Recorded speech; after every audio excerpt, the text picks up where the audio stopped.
What is the difference between quarantine and self-quarantine?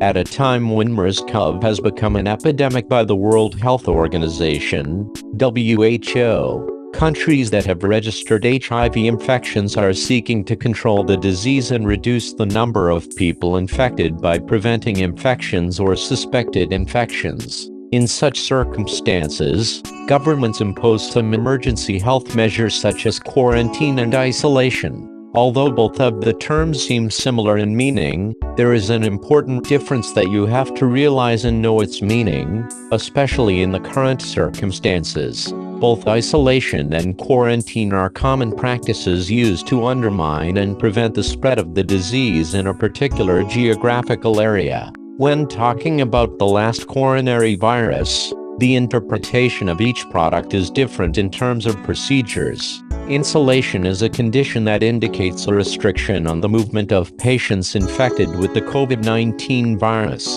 These people are forced to isolate themselves by placing themselves in isolation as a room in the house away from healthy people, if their symptoms are not serious. They are isolated at home until the disease disappears or the symptoms intensify, and they are then taken to the hospital. People with the disease with severe symptoms are isolated in special departments in hospitals and health centers and under 24-hour medical monitoring. On the other hand, governments impose quarantines in the event of an epidemic or disease in the country on healthy people to prevent infection. Healthy people are required to abide by the home and not to leave it except in the necessary cases. Quarantine is also imposed on suspected cases, such as those who have been in contact with or after returning from a country where the virus has been outbreaks. They are quarantined for at least 14 days, the duration of the incubation period of the virus, during which it remains infectious and can show symptoms of the disease if infected.